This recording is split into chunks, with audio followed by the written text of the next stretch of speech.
نحمده ونصلي على رسوله الكريم اما بعد فاعوذ بالله من الشيطان الرجيم بسم الله الرحمن الرحيم وإذ قال موسى لقومه يا قوم لم تؤذونني وقد تعلمون أني رسول الله إليكم فلما زاغوا أزاغ الله قلوبهم والله لا يهدي القوم الفاسقين وإذ قال عيسى ابن مريم يا بني إسرائيل إني رسول الله إليكم مصدقا لما بين يدي من التوراة ومبشرا برسول يأتي من بعد اسمه أحمد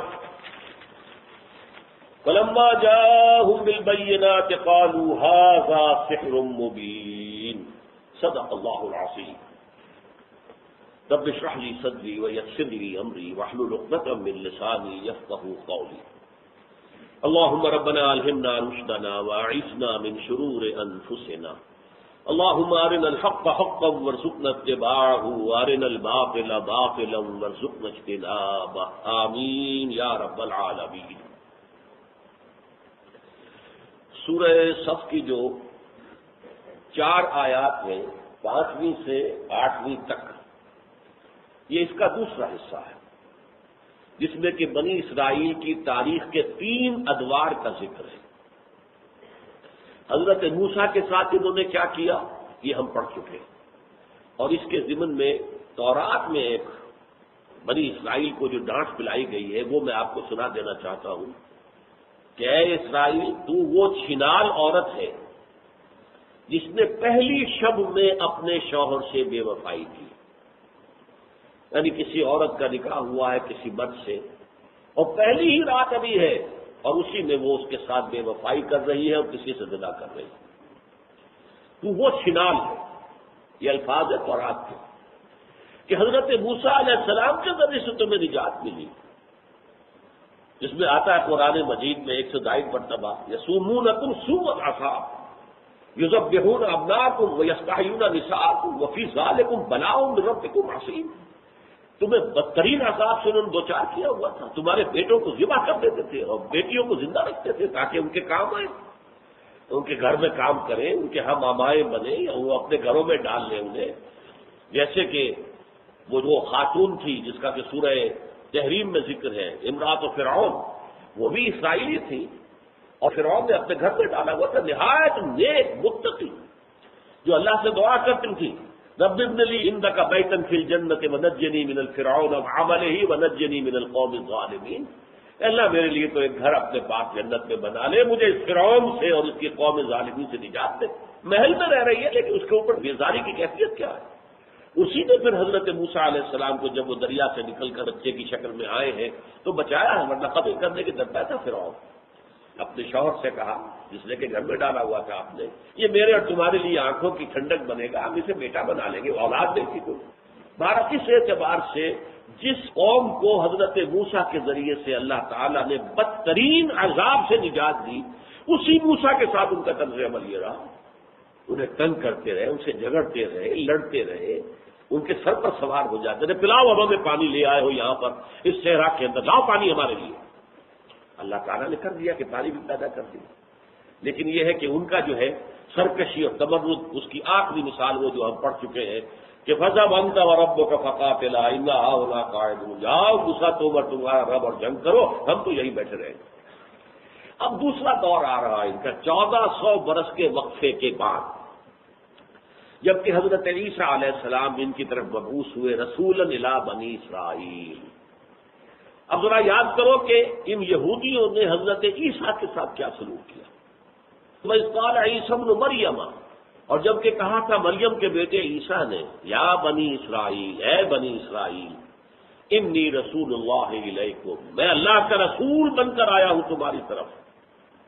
اور حضرت عیسیٰ علیہ السلام کی بعثت کے جو 2 پہلو ہیں نہایت اہم، آپ گویا کہ ایک لنک ہے موسیٰ اور محمد کے درمیان صلی اللہ علیہ وسلم، موسیٰ اور محمد ان کے درمیان عیسیٰ ہے۔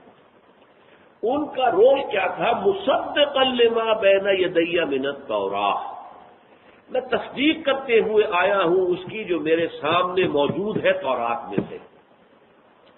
خاص طور پر شریعت موسوی کی انہوں نے پوری طریقے سے توثیق کی کہ تم پر شریعت موسوی لاگو رہے گی، میں کوئی نئی شریعت لے کر نہیں آیا ہوں، یہ تو کم بالحکمہ، میں حکمت لے کر آیا ہوں۔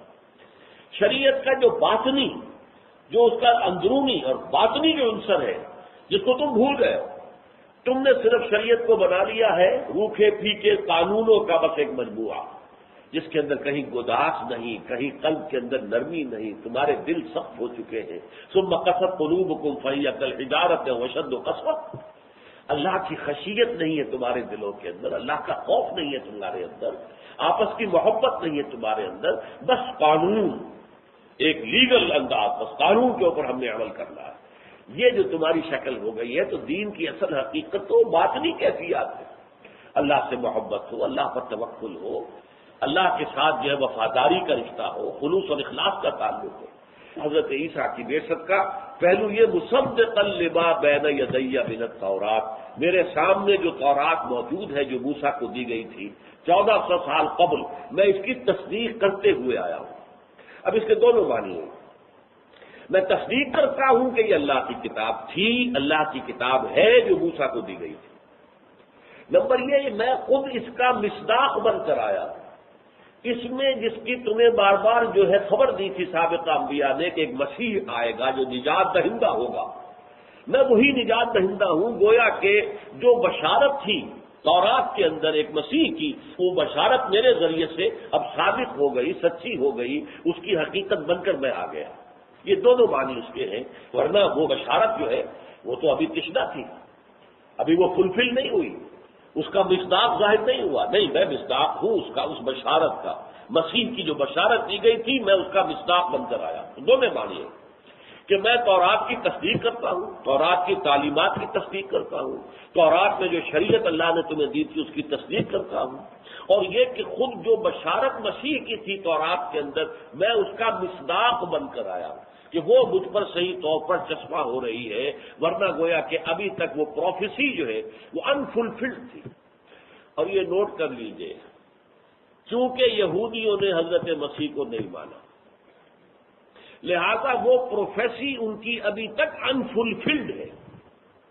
دی سچویشن از ویکنٹ، وہ سمجھتے ہیں کہ ابھی مسیح آنا ہے، وہ انتظار میں ہے، مسایہ، اس کو مسایہ کہتے ہیں، مسایہ آئے گا، اور وہ مسایہ جو ہے اب جو آئے گا وہ جھوٹا دجال ہوگا جو مسیح ہونے کا دعویٰ کرے گا۔ اصل مسیح آ کر پھر اسے قتل کریں گے، المسیح الدجال، اور المسیح جو حقیقی تھے، جو آ گئے تھے جنہیں مانا نہیں، وہ ہے کہ جو در حقیقت آ کر اس مسیح دجال کو جو یہودیوں کا لیڈر ہوگا، جبکہ آخری زمانے میں، اور دو مانا وہ دور نہیں ہے، آخری کے لفظ سے یہ نہ سمجھے کہ کوئی 200-400 سال دور ابھی ہے، بہت قریب آ چکے ہیں وہ واقعات قرب قیامت کے۔ اس میں جو جنگ ہوگی آخری، جس میں یہودی ایک طرف ہوں گے اور مسلمان دوسری طرف، تو اس کے اندر جو قیادت فرمائیں گے مسلمانوں کی وہ حضرت عیسیٰ ہوگی، اور یہودیوں کا قائد وہ جھوٹا مسیح ہوگا، المسیح الدجال، اور اسے حضرت مسیح قتل کریں گے۔ تو یہاں میں نے صرف آپ کو وہ مصداق ہونے کے مفہوم کے اعتبار سے یہ بات بتا دی کہ وہ جو پروفیسی، جو خوشخبری تھی، وہ ان کے نزدیک، یہودیوں کے نزدیک، کیونکہ وہ مسیح آئے تو انہوں نے مانا نہیں، انکار کر دیا، لہذا وہ ابھی تک انفلفلڈ ہے ان کے نزدیک، and they are still waiting for their Messiah. حضرت مسیح کی دوسری حیثیت کیا تھی؟ وہ مبشرم برسول یاتی من بعد اسمہ احمد، اور میں بشارت دینے کے لیے آیا ہوں، بشارت دیتے ہوئے آیا ہوں ایک رسول کی جو میرے بعد آئیں گے، جن کا نام احمد ہوگا، احمد مجتبی صلی اللہ علیہ وسلم۔ یہ گویا کہ لنک ہے، صاحب شریعت نبی، صاحب شریعت رسول موسیٰ تھے، عیسیٰ نہیں ہے، عیسیٰ کوئی نئی شریعت لے کر نہیں آئے، عیسیٰ نے شریعت موسوی ہی کی توثیق کی۔ موجودہ اناجیل میں بھی یہ الفاظ موجود ہے، don't think I have come to destroy law, وہ جو موزائک لا ہے، موسیٰ کا قانون، شریعت موسوی، وہ ختم کرنے نہیں آیا میں اس کی توثیق کرنے کے لیے آیا، مصدقا لما بین یدی من التوراۃ۔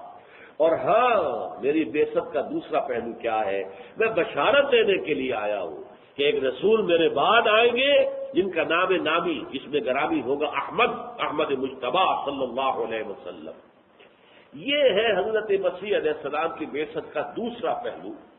اس کے ضمن میں ذرا آج میں آپ کو بتانا چاہتا ہوں کہ بدقسمتی سے ان ساری بشارتوں کو انجیل سے کھرید کر ختم کرنے کی کوشش کی گئی. ایک باقی رہ گئی کسی طریقے سے، لیکن اس ایک کے اندر جو لفظ ہے اس کو اتنی بار پھرایا ہے. تصریف کہتے ہیں پھرانے کو، تحریف اور تصریف. تحریف یہ کہ عبارت کے اندر سے کوئی چیز آگے یا پیچھے کر دی جائے، کوئی یہاں تھی اس کو وہاں کر دیا جائے، کوئی وہاں کی شے تھی اس کے بیچ میں لے آیا جائے، یہ تحریف ہے. اور تصریف یہ ہے کہ کسی لفظ کو، جیسے علم صرف ہے، ضرب ضربا ضربو ضربت ضربتا ضربنا، اب یہ کیا، یہ تصریف ہے. وہ ضرب سے تصریف ہو رہی ہے، مختلف چیزوں میں آئے گا تو کیا شکل بنے گی. تو ایک ہی لفظ کو گھمانا پھرانا، اس کے معنی بدلنے کی کوشش کرنا. حضرت عیسیٰ علیہ السلام انہوں نے جو بشارتیں دی تھی حضور کی، اب آپ نوٹ کر لیجئے، یہ چیزیں اکثر لوگوں کے علم میں نہیں ہیں. انجیلیں 100 سے زائد ہیں. انجیل کسے کہتے ہیں؟ انجیل آسمانی کتاب نہیں ہے. انجیل حضرت مسیح علیہ السلام کے مباعث، حضرت مسیح پر جو وحی نازل ہوئی، حضرت مسیح کی لائف سیرت، ان تینوں کے مجموعے کا نام ہے. اب ایک سیرت یا ایک مجموعہ مرتب کیا متی نے، وہ انجیل متی کہلاتی ہے. Gospel of the Lord according to Saint Matthew. ایک اور دوسرے ہیں یوحنا، جان، وہ بھی ان کے حواری تھے، انہوں نے لکھا ہے، اپنے طور پر لکھا ہے، وہ انجیل کہلاتی ہے. انجیل جان کی انجیل، gospel of the Lord according to Saint John. ایک لیوک کی ہے جسے لوکا کہتے ہیں اردو میں، ایک مرقس جسے اردو میں کہتے ہیں مارک ہے انگریزی میں. تو یہ 4 انجیلیں ہیں جنہیں یہ کینونیکل کہتے ہیں. کینونیکل، یہ لفظ نوٹ کر لیجیے، قانونی. کینونیکل یعنی قانونی. ان 4 انجیلوں کو یہ مستند مانتے ہیں. 100 سے زائد انجیلیں اور بھی ہیں، انہیں کہتے ہیں اپوکریفل. یہ جو ہے صحیح نہیں ہے، مستند نہیں ہے، ان کو ہم تسلیم نہیں کرتے. ہے موجود 104 سے زیادہ انجیلیں ہیں. ہر شخص نے اپنی انجیل لکھ دی ہے، جس میں کہ یقیناً حضرت عیسیٰ علیہ السلام پر جو وحی نازل ہوئی وہ بھی شامل ہے. حضرت عیسیٰ کے جو اپنے مباعث تھے وہ بھی شامل ہیں.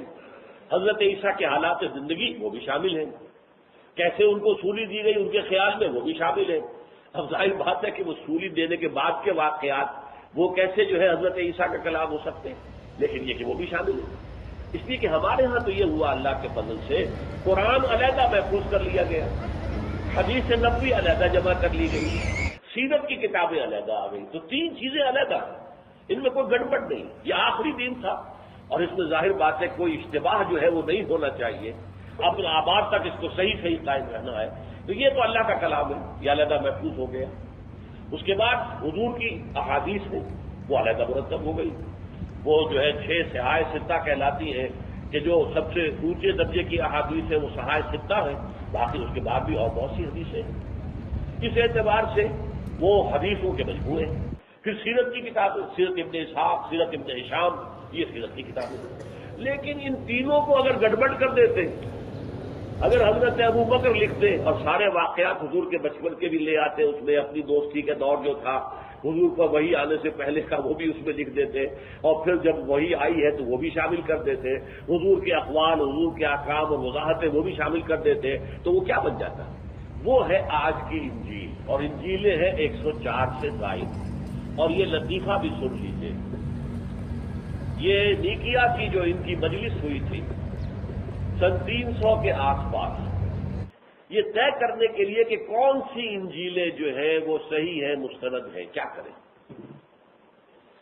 رات کے وقت انہوں نے ساری انجیلیں ایک میز کے اوپر جمع کر دی اور دعا مانگی، اے رب ان میں سے جو حقیقی ہے، سچی ہے، مستند ہے، وہ تو اس میز پر باقی رہ جائے، باقی جو ہے وہ رات کو تو اس میز پر سے گرا دے. یہ کہا اور دروازہ بند کیا اور چلے گئے. صبح آئے تو 4 انجیلیں اوپر تھی، باقی سب نیچے تھی. کہنے والے کہتے ہیں تنزن کے شاید چوہوں کی دوڑ لگی ہو کوئی، جن چوہوں نے وہ 4 تو رہنے دی، باقی سب گرا دی. اللہ جانے کیا ہوا. خیر یہ بھی ہو سکتا ہے کہ اللہ تعالیٰ ہی کی طرف سے ہوا. بہرحال اس بنیاد پر ان کے ہاں یہ 2 لفظ ہیں جن کو آپ کو جان لینا چاہیے. کینونیکل گاسپلز یہ 4 ہیں، متی کی انجیل، مارک کی انجیل، لوک کی انجیل اور جون کی انجیل یحییٰ کی، اور باقی جو ہے یہ جو اپوکریفل ہے ان میں ایک ہے انجیل برنباس۔ یہ انجیل برنباس جو ہے یہ ایسی انجیل ہے کہ جس میں تقریباً ہر صفحے پر حضور کی بشارت موجود ہے۔ حضرت مسیح علیہ السلام نے گویا کہ ہر روز حضور کی بشارت دی ہے، یعنی جیسے یہ دونوں چیزیں پیرلل ہو گئی۔ آپ کا ایک منصب تھا تورات کی تصدیق، مصدقا لما بین یدی من التوراۃ، دوسرا تھا مبشرا برسول یاتی من بعد اسمہ احمد، اور بشارت دیتے ہوئے آیا ہوں ایک رسول کی جو میرے بعد آئیں گے جن کا نام نامی احمد ہے۔ یہ دونوں بیلنسڈ ہیں۔ تو جس طرح تورات کی تعلیم کو آپ نے عام کیا اور اس کو نیا کیا، اس میں تجدید کی، اس میں ایک نئی کیفیت پیدا کی، اس میں حکمت پیدا کی، اسی طرح حضور کی جو ہے پیشن گوئی انہوں نے گویا کہ روزانہ دی۔ برنباس کی انجیل جو ہے یہ ہمارے پاس نہیں تھی، یہ پوپ کے کتب خانے سے برآمد ہوئی اور پھر وہاں سے اس کا جو ہے وہ ترجمہ کیا گیا اور آج دنیا کے اندر وہ موجود ہے۔ اسی نے ساری بات واضح کی ہے۔ حضرت مسیح کی بجائے جو سولی چڑھا ہے وہ جیوڈاس اسکیریوٹ تھا، وہ جو یہودا تھا 12 حواریوں میں سے ایک وہ بھی تھا، اس نے حضرت مسیح سے غداری کی۔ حضرت مسیح نے کہہ دیا تھا شام ہی کو آخری کھانا جب کھایا گیا last supper, one of you will be betraying me tonight, آج کی رات تم میں سے ایک میرے ساتھ بے وفائی کرے گا، مجھے بٹرے کرے گا۔ اور وہی ہوا۔ حضرت مسیح علیہ السلام اپنے 12 حواریوں کو باہر چھوڑ کر باغ کے اندر چھپے ہوئے تھے، اور باغ میں جیسے کہ ہوتا ہے کوئی ایک کوٹڑی سی تھی کہ جس میں کوئی کھرپے ارپے کوئی کسی وسی رکھ دی جاتی ہے، تو وہاں پر آپ اندر چلے گئے اور اللہ تعالیٰ کی عبادت میں مشغول ہو گئے۔ یہ چپکے سے اٹھا ہے جوڈاس اسکیریوٹ اور باہر نکل گیا اور جا کر پھر وہ سپاہیوں کو لے کر آیا کہ میں بتاتا ہوں تمہیں کہ کہاں ہے اس وقت عیسیٰ جیسس، اور دیکھنا میں جس سے کہوں اے ہمارے آقا بس پکڑ لینا اس کو۔ رومی سپاہی نہیں جانتے تھے حضرت عیسیٰ کو، کیونکہ حکومت رومیوں کی تھی۔ حضرت عیسیٰ کو یہودی جانتے تھے، رومی سپاہی ان کو پہچانتے نہیں تھے۔ تو انہوں نے کہا میں جس سے کہوں اے ہمارے استاد ہے ہمارے آقا بس پکڑ لینا، وہی ہوگا جیسس۔ وہ آیا تو پہلے اندر خود داخل ہوا، جیسے ہی کمرے میں داخل ہوا جہاں حضرت مسیح تھے، چھت پھٹی، 4 فرشتے اترے اور حضرت مسیح کو اٹھا کے لے گئے، اور اس کی شکل حضرت مسیح کی شکل بنا دی گئی۔ اسے نہیں معلوم کہ میرا حلیہ بگڑ گیا۔ اب آپ بتائیے میری صورت اگر بدل جائے تو جب تک میں شیشہ نہ دیکھوں مجھے کیا پتا ہوگا کہ میری شکل آج بدل گئی؟ اسے پتا نہیں چلا کہ اس کے فیچرز بدل دیے گئے، حضرت مسیح کی شکل بنا دی گئی۔ اب وہ گھبرا کر جب اس نے دیکھا یہ حضرت مسیح کو تو یہ لے گئے فرشتے، گھبرا کر باہر نکلا تو باقی جو تھے حواری 11 وہ اٹھ گئے، انہوں نے کہا ہے ہمارے استاد کیا معاملہ ہے، ہمارے آپ کا کیا معاملہ؟ اسی وہ داخل ہو گئے، وہ جو رومی سپاہی تھے انہوں نے اسی کو پکڑ لیا۔ وہ ہے جو سولی دیا گیا ہے، یہ ہے انجیل برنباس۔ دیکھیے قرآن مجید میں سورہ نساء سورہ مائدہ بار بار آیا ہے، نہ انہوں نے قتل کیا نہ انہوں نے صلیب دی، لیکن قرآن میں یہ نہیں بتایا ہمیں کہ کیا ہوا، کون صلیب دیا گیا، صلیب کا واقعہ ہوا کہ نہیں ہوا۔ اس اعتبار سے یہ بات بہت اہم ہے، حدیث میں بھی نہیں ہے، نہ حضور سے پوچھا۔ صحابہ کرام کا اصل میں یہ انداز نہیں تھا کہ خامخواہ علمی اور معلوماتی سوال کرتے چلے جائیں، ان کا انداز یہ تھا کہ جو کچھ کرنے کو کہا جا رہا کرو، بس اللہ اللہ کا فیصلہ۔ علم اتنا کافی ہے جو عمل کے لیے کافی ہو، باقی یہ کھود کرید کرنا تو صحابہ نے بھی نہیں پوچھا کہ پھر یہ سولی کون چڑھا تھا، چڑھا تھا کہ نہیں چڑھا تھا، یہ سارا جھوٹ ہی ہے، کل کا کل کوڑ ہے، سولی کا واقعہ ہوا ہی نہیں، یا ہوا تھا تو پھر کون چڑھا۔ لیکن یہ کہ واقعہ تو یہ ہوا ہے، پوری دنیا کے اندر تسلیم شدہ ہے۔ ہوا کون؟ وہ جوڈاس اسکاریوٹ تھا، حضرت مسیح نہیں تھی۔ تو اس برنباس کی انجیل جو ہے آج اس نے یہ راز کھول دیا ہے کہ ہر صفحے پر آپ دیکھیں گے کہ حضور کا نام لے کر، اور یہ ایونجیلیم برنابے اس کا نام ہے، برنباس کی انجیل۔ اور کراچی میں ایک ادارہ ہے قوانی ٹرسٹ، وہ اس کو شائع بھی کرتے ہیں، انگریزی ٹیکسٹ بھی اور اردو ترجمہ بھی۔ اب مجھے معلوم نہیں آج کل ان کے یہاں اویلیبل ہے یا نہیں ہے، لیکن اگر کوئی حضرات چاہیں تو حاصل کر سکتے ہیں۔ تو اس میں تو بشارتیں بے پناہ ہے حضور کی صلی اللہ علیہ وسلم، اور یہ بھی نوٹ کر لیجئے انجیل کے لفظی معنی جو ہے عبرانی میں وہ بشارت کے ہیں، بشارت۔ حضرت مسیح در حقیقت حضور کی بشارت دینے کے لیے آئے تھے کہ میرے بعد ایک رسول آنے والا ہے اور وہ تمہیں سب کچھ بتائے گا جو میں ابھی تمہیں نہیں بتا سکتا، اس لیے کہ تم اس کا تحمل نہیں کر سکتے۔ تو یہ اب دیکھیے اس میں نوٹ کیجئے، انجیل برنباس کو تو انہوں نے کہہ دیا ہم مانتے ہی نہیں۔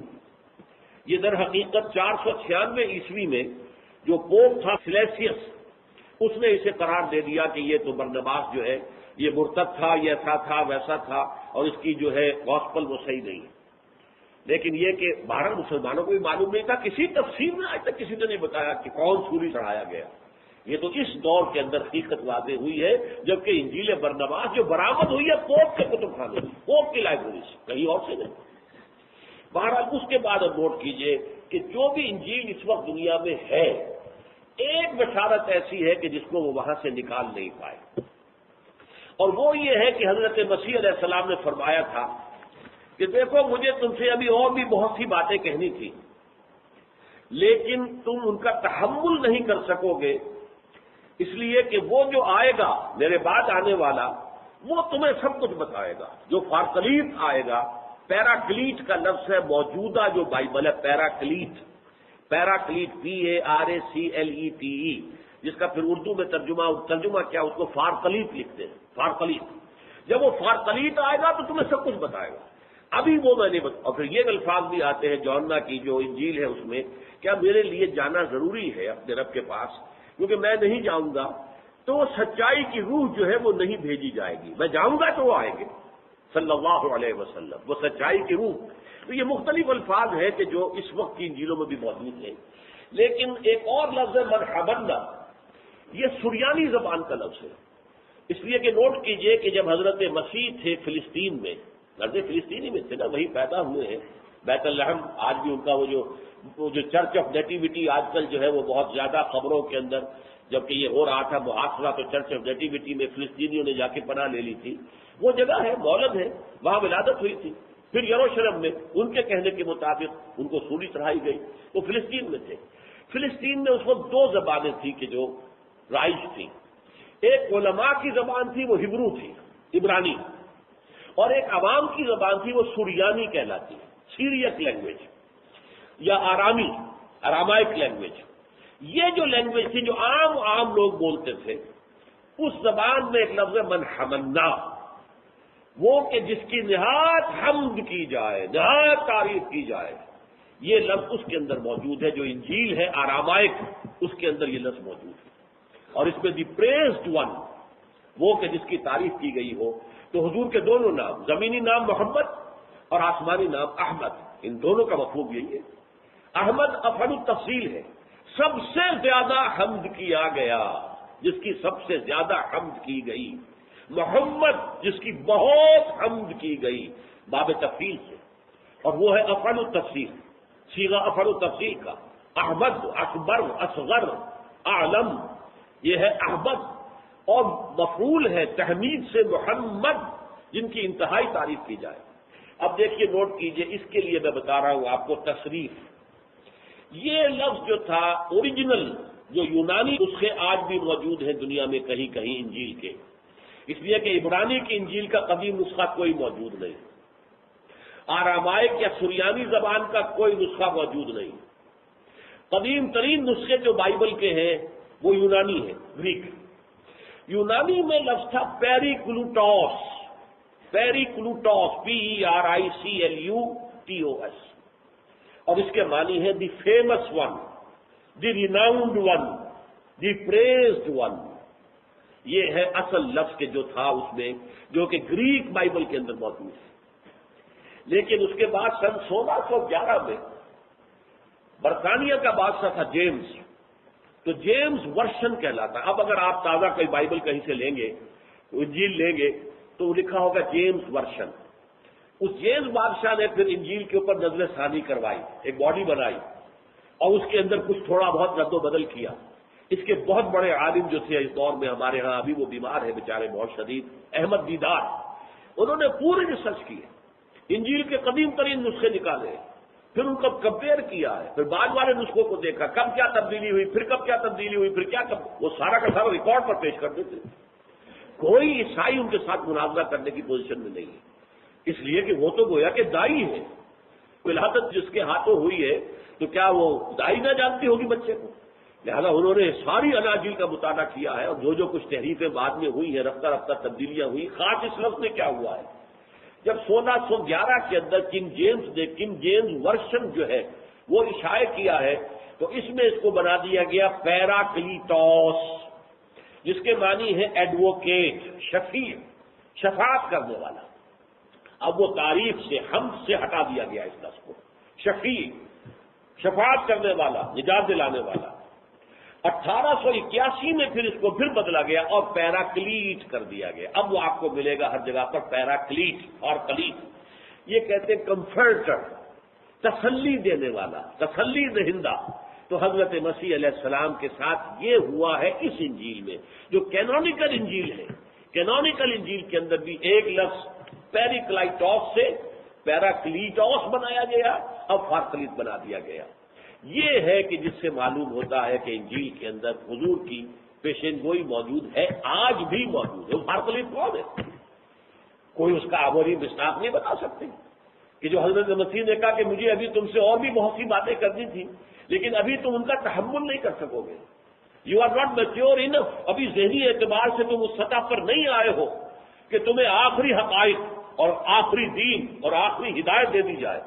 وہ آخری ہدایت، آخری دین، آخری شریعت لانے والے محمد ہوں گے، وہ آئیں گے۔ وَمُبَشِّرًا بِرَسُولٍ يَأْتِي مِن بَعْدِهِ اسْمُهُ احمد۔ اور یہ بات بھی نوٹ کر لیجئے، حضرت مسیح اور حضور کے مابین کوئی نبی اور کوئی رسول دنیا میں نہیں آیا۔ اس سے پہلے 1400 برس تک، حضرت موسیٰ سے لے کر حضرت عیسیٰ تک، نبوت کا تاج ٹوٹا ہی نہیں۔ 2 سے شروع ہوا، موسیٰ اور ہارون علیہ السلام، 2 سے شروع ہوا اور 2 پر ختم ہوا، یحییٰ یعنی عیسیٰ علیہ السلام۔ اور ان کے درمیان یہ 1400 سال کا جو فصل ہے، یہاں ہر وقت کوئی نہ کوئی نبی موجود رہا ہے۔ اور یہ بخاری شریف کی حدیث ہے، حضور نے فرمایا کانت بنو اسرائیل تسوسهم الانبیاء کلما ہلک نبی خلفہ نبی۔ بنی اسرائیل کی سیاست اور انتظامی معاملات انبیاء کے ہاتھ میں ہوتے تھے، جیسے ہی کسی نبی کا انتقال ہوتا تھا دوسرا نبی اس کی جگہ ہوتا تھا۔ حضرت داؤد کا انتقال ہوا، حضرت سلیمان، وہ بھی نبی تھے، یہ بھی نبی۔ اسی طریقے سے نبوت کا تاج ٹوٹا نہیں، لیکن یہ فترت اولا کہلاتی ہے۔ نبوت میں ایک وقفہ پڑ گیا کہ کوئی دنیا میں ان 600 برسوں کے درمیان کوئی نبی، کوئی رسول نہیں تھا، یہ حضور کے اور حضرت عیسیٰ کے مابین یہ فترت اولا ہے۔ اور اس کے بعد فترت ہو گئی دائمی، حضور پر آ کے نبوت ختم، رسالت ختم، وہ دروازہ وحی کا بند، وہ کھڑکی بند، اب کوئی وحی نبوت نہیں آئے۔ یہ ہے حضرت عیسیٰ علیہ السلام کا خاص مقام۔ لیکن یہ کہ یہود نے کیا کیا ان کے ساتھ، فَلَمَّا جَاءَهُم بِالْبَيِّنَاتِ قَالُوا هَذَا سِحْرٌ مُبِينٌ۔ جب حضرت عیسیٰ اتنے واضح معجزے لے کر آئے، واضح تعلیمات لے کر آئے، ان بدبخت یہودیوں نے یہ کہا یہ جادو ہے، یہ تو کھلا جادو ہے۔ اور جادو چونکہ کفر ہے، یہاں قرآن نے بہت مختصر رکھا ہے معاملہ، ورنہ یہود کے علماء نے سب نمبر 1 کو انہیں قرار دیا گیا یہ حرامی بچہ ہے۔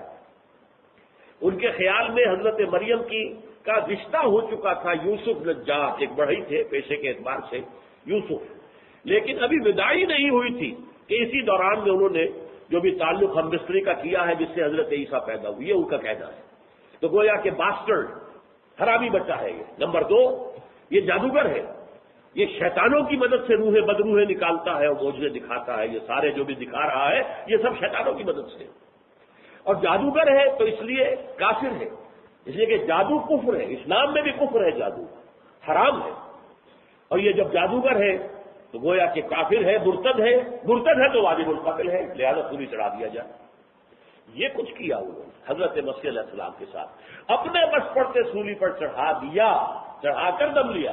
یہ دوسری بات ہے، اللہ نے کیا کیا، مشابہت پیدا کر دی گئی تھی ان کے لیے کہ اسی شخص کا، اور یہ بات ہمیں معلوم نہیں تھی، نہ حضور نے بتائی ہے، نہ قرآن میں ہے، نہ کسی مفسر نے بتائی، یہ تو اس دور میں حقائق منکشف ہو رہے ہیں کہ انجیل برنباس برآمد ہوئی، اس کا ترجمہ ہوا اور معلوم ہوا کہ اصل مسئلہ تو یہ تھا کہ وہ اس باغ کے اندر جب داخل ہوا ہے، وہ جوڈاس اسکیریوٹ، اس کی شکل بنا دی گئی حضرت مسیح کی، حضرت مسیح کو اسی وقت چھت پھٹی ہے اس کوٹری کی، 4 فرشتے